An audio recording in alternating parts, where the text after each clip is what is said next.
The third option that we see in Han comes into focus with Wang Mang. Remember, Wang Mang was the Confucian-trained bureaucrat who had usurped the Han throne and created his new or renewing dynasty. Wang Mang had a set of goals which combined, in some ways, the statist policies of Emperor Wu's reign with the desires of Confucian scholar officials to reduce commercialization. One great difference: Confucian scholar officials wanted to bring back the troops. After all, if the troops had been brought back, if the empire was not aggressive on its borders, there would be no need to raise revenues. But Wang Mang wanted to return to a strong and wealthy state that was expanding. He did not oppose the expansion of state monopolies. He was interested in restoring them, bringing in more revenue through state control over industry. At the same time, however, in something that the scholar officials approved of, he called for dramatic controls over private wealth. Let me give you some examples. He wanted to forbid the private sale of land, that land should be returned to the state and the state should redistribute it, thus limiting great private estates.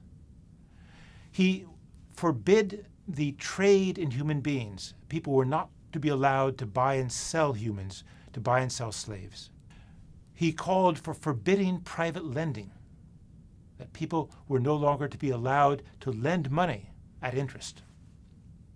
And finally, in a measure that was meant to absorb some of the fortunes of the very wealthy, he decided to have a new kind of coinage. So remember that the Han coins were round coins with a square in the middle.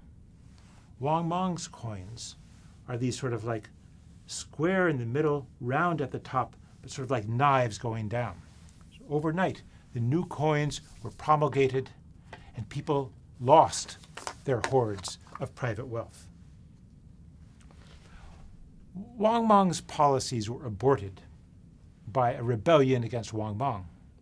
He had usurped the throne in 9 AD. In 23 AD, a rebellion breaks out against the new dynasty, the Xin dynasty, and he's soon off the throne.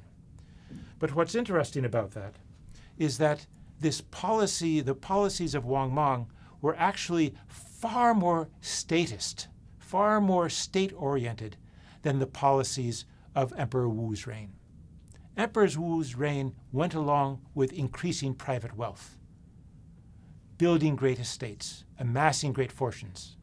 But for Wang Mang, the state was to be in total control of the economy and in control of society. It would be more equal, but the state would have control. And this is a characteristic of those later times in Chinese history when people have adopted the notion of new or renewing as the definition of their policies.